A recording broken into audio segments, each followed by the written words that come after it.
So who of you have taken a liking to the store-bought and store-packaged beautiful pork crackle and beef jerkies? We think they're a great keto substitute. We think they're a great carnivore substitute. But when I was hunting in the wild, I took a closer look and the results were kind of worrying, and it will hurt me on my carnivore and keto journey, and it might be doing you damage as well. So let's take a look at the usual suspects. We have Mr. Hamfrey's pork crackle.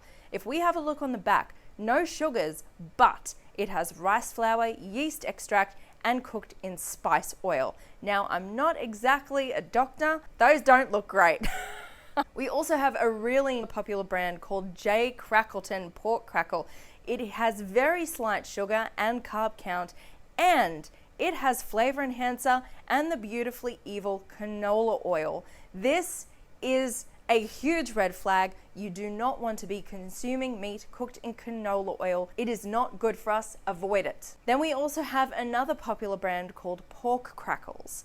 It is very slight in sugar and carbs, but look at all that shit in it. This is probably the worst I've seen. It has vegetable oil, hydrolyzed soy proteins, tapioca starch, yeast extract, flavor enhancer, anti-caking agent, food acid, colors, vegetable powders, and flavors. It also contains soybean proteins. Now again, I'm no doctor, but aren't we supposed to be avoiding this crap?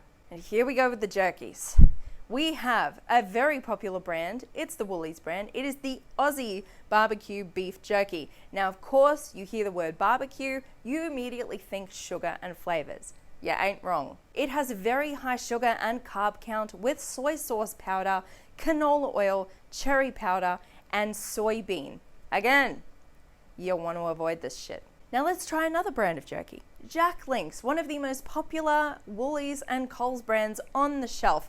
It is, of course, the barbecue beef jerky. Now again, you think barbecue, you think sugar. Again, you're not wrong. So this barbecue beef jerky from Jack Link's has high sugar and carb count, flavorings, and soybean protein, okay? Come on. You're overdoing it, Jack Link's. You're overdoing it. So we think, okay, well, if it's the barbecue flavor Jack Link's, let's go for the original. Let's go for the OG. So I give it to ya. This is the Jack Link's original beef jerky. It also has a staggering, equally high amount of sugar and carb counts as the barbecue flavor. It also has yeast extract and soybean proteins. Again, they're overdoing it. Let's do Local Legends steak strips with 0 sugar in huge font on the front of the packet. So yes, this brand has no sugar as its label, but it's got a slight carb count, but prepared in vegetable oil, okay? This technically still isn't great, guys. As carnivore and as keto people, we want to avoid the vegetable oils. We want to avoid the seed oils. We want our stuff cooked in either butter, fat, or tallow.